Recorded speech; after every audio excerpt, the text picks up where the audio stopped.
Hi hello and good morning friends. இன்றைக்கி நம்ம பார்க்க போகிற திருத்தலம் மதுரை மாவட்டத்தில் அமைந்திருக்கும் முக்தீஸ்வரர் ஆலயம் பற்றி தான் பார்க்க போகிறோம்.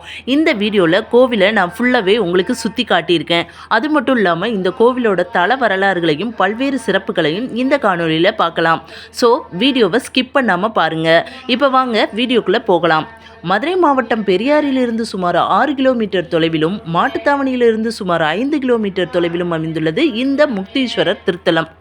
சிவபெருமானின் 64 திருவிளையாடல்கள் நடைபெற்ற இடம் மதுரை என்பது நம்மில் அனைவருக்குமே தெரிந்த ஒரு விஷயம்தான். அப்படி 2வது திருவிளையாடல் நடைபெற்ற இடமாக கருதப்படும் இடமே இந்த முக்தீஸ்வரர் ஆலயம். ஐராவதம் அப்படின்ற வெள்ளை யானைக்கு சாப விமோச்சனம் அளித்து முக்தி கொடுத்ததால் இந்த சிவபெருமானுக்கு முக்தீஸ்வரர் என்ற பெயர் உண்டாயிற்று. நீங்கள் மூலவர் சந்நிதியை வழிபட்டுட்டு வெளியில் வரும் பொழுது அம்மன் சந்நிதி தனியாக இருக்குது. அந்த இடத்துல இந்த சாப விமோச்சனம் கொடுத்த டிராயிங்கும் வரையப்பட்டிருக்கு. துர்வாசக முனிவர் தான் பூஜை செய்து கிடைத்த மாலையை இந்திரனுக்கு பரிசாக கொடுக்கிறார். இந்திரனோ அதை துச்சமாக கருதி தூக்கி எறிகிறார். யானைக்கு மாலையாக அணிவிக்கிறார். அதனால் கோபமுற்ற முனிவர் இந்திரனுக்கும் யானைக்கும் சாபம் கொடுக்கிறார். இந்திரனுக்கு பதவி பறிபோகிறது. யானைக்கோ இந்த வில்வக்காட்டில் அலையும்படி சாபம் கொடுக்கிறார்.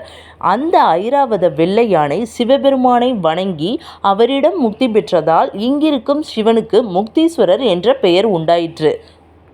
இங்குள்ள அம்மனின் பெயர் மரகதவள்ளி என்பதாகும். மூலவரையும் அம்மன் சன்னதியும் வழிபட்டு வெளிப்பிரகாரத்தில் வரும்பொழுது தட்சிணாமூர்த்தி, லிங்கோத்பவர், வில்வ மரத்துக்கடியில் இருக்கும் விநாயகர், முருகப்பெருமான், அதன் அருகில் மற்றுமொரு விநாயகர் சிலையும் அங்கு குழந்தை வரம் வேண்டி தொட்டில் கட்டப்பட்டிருக்கிறது.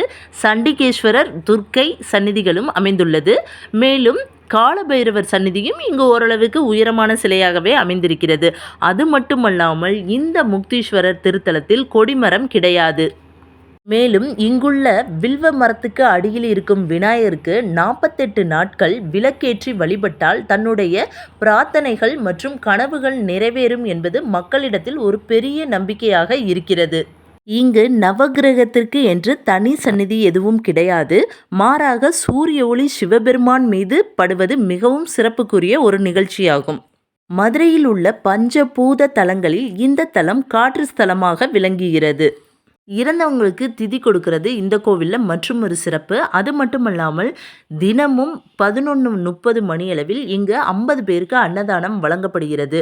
திதி கொடுப்பவங்க இந்த கோவில்லையே கோவில் நிர்வாகத்துக்கிட்ட ஒரு அமௌண்ட் பே பண்ணிங்க அப்படின்னா அந்த 50 பேருக்கு உங்களோட பேரை சொல்லி அன்னதானம் வழங்கப்படும். மதுரையில் திரும்புகிற பக்கம்லாம் நிறையவே கோவில் இருக்குங்க. அதில் ஒரு முக்கியமான ஸ்தலம்னா இந்த முக்தீஸ்வரர் திருத்தலம். உங்களுக்கும் டைம் கிடைக்கிறப்ப நீங்களும் இவரை ஒரு முறை தரிசனம் பண்ணுங்கள்.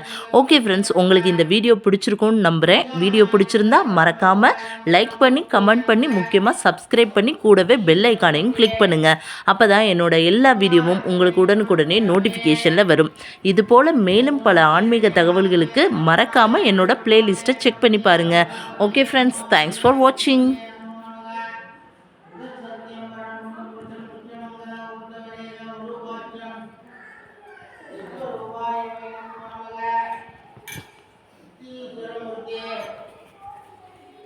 God.